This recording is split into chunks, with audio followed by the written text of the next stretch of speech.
So, welcome to the channel. Oh wow, So, this will be the first video posted, though not the first video. Long story as to why we haven't posted anything yet. The channel kind of took a different direction than I expected. But here we are, sitting in my brand new 2019 GT Mustang. First Mustang I've owned in 12 years. The fourth Mustang I've owned in my lifetime. And just kind of going to take a little basic walkthrough about the car, why I sort of decided to get this, and kind of future plans, and figure out where we're going to go from here. So, like I said, 2019 GT Mustang in ruby red, which is a different color for me. Typically all my cars have been black or silver, so the red is definitely a change, but a nice change. I really like it. Performance package, I definitely wanted the springs, the different track modes, and for the first time ever I got the automatic, no stick shift. It was a tough decision. I wasn't really sure what I wanted to do. I love driving stick. I think driving stick shift makes the car driving experience much more enjoyable. But there was a few factors that played into my decision. One, obviously, I'm getting older, and the knees don't work quite as well as they used to. And this being my daily driver, I didn't know if my knees could hold up to pushing the clutch in all the time. Secondly, where I live, tons of traffic. It takes me about 45 minutes to drive 15 miles. So you can only imagine how much pushing that clutch in that would be. And third, and this is probably one of the biggest reasons, is for the first time ever, the automatics are faster than the stick shifts, which is, to me, mind-blowing.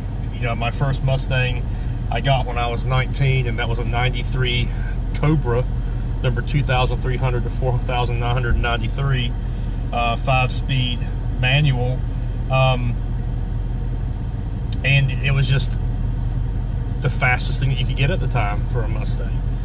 And now with these new 10-speed automatic transmissions, it's better gas mileage, it's a faster 0 to 60, it's a faster quarter-mile time.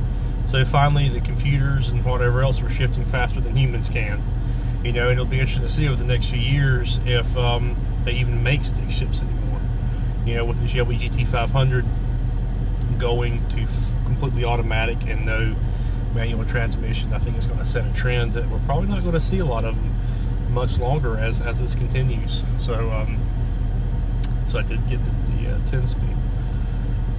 For the first time ever, I did not get leather seats. I didn't really see the purpose. Leather requires a lot of upkeep.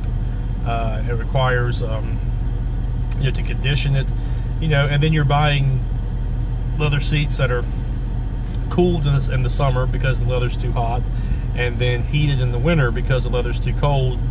And so I just went with just the cloth seats, and to be honest with you, I actually love the cloth seats. I think it was a good choice for me.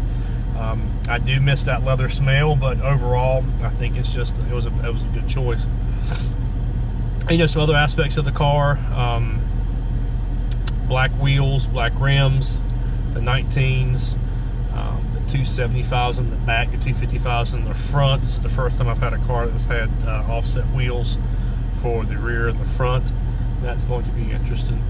I did get the navigation touch screen. That was something I had to have.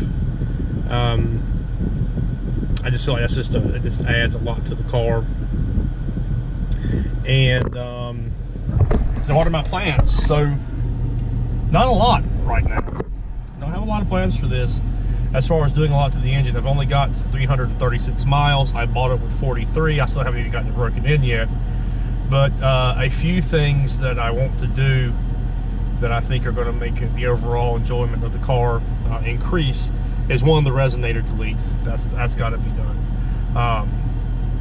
The stock exhaust sounds amazing. I really enjoy the stock exhaust, but you know, you can tell that it's definitely dampened by that resonator. So I think Roush makes a resonator delete for like 250 bucks. I mean, so it's not, we're not talking about a very expensive mod. So that will probably be one of the first mods that I make. Next, I would like to get the front grille replaced. I don't like the stock grille. I like the Cervini grille, the upper and lower. I would probably do that myself, but after watching some tutorials on that, I realized that that's going to be a lot more work than what I want to put into it, because you actually have to lift the car in order to replace those grills. And at some point, I don't know when, and I need to do some research to see whether or not it will void my warranty, but I would like to get a E85 tune from Lund, because it's making some really good power with those E85 tunes. And I think it'd be a lot of fun to have that and be able to switch back and forth from the flex fuel and the E85. So those are the first three things that I'm going to do. And other than that, I just like the car the way that it sits. I don't really see any need to do a lot of different stuff to it. I think it sounds good. I think it looks good. And we'll just kind of see what the future holds. I'll do some more video this weekend. I'll have the 500 miles. Hopefully, I'm going to take a little bit of a trip, finish breaking the car in, and once I do, maybe I can get some videos. Well, not maybe, I'm planning on getting some videos of just doing the track apps and showing you what that looks like. 0 to 60, 0 to 30, quarter-mile times, showing you drag mode, which is really neat. And I've played around with it a little bit, but not too much, because I don't want to, you know, damage the engine until it's broken in. And I'll show a video of my little girl taking her first ride ever, not only in a Mustang, but in a fast car, and her reaction at 8 years old. So some really fun stuff. So stay tuned, and we'll see. And I'll do a walk around with the car and do some exhaust clips sometime soon, so we can get some comparisons. And thanks for watching, and stay tuned for more content. Thanks.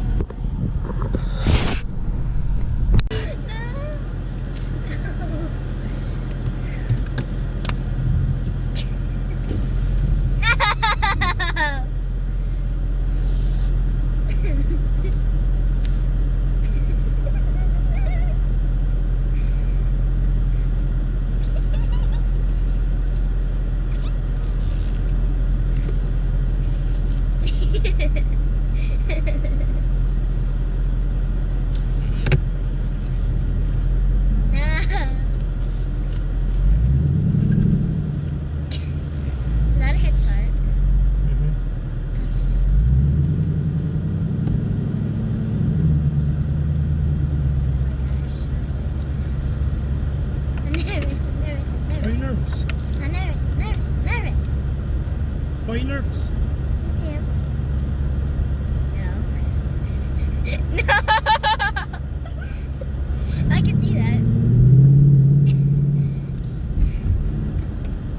I know.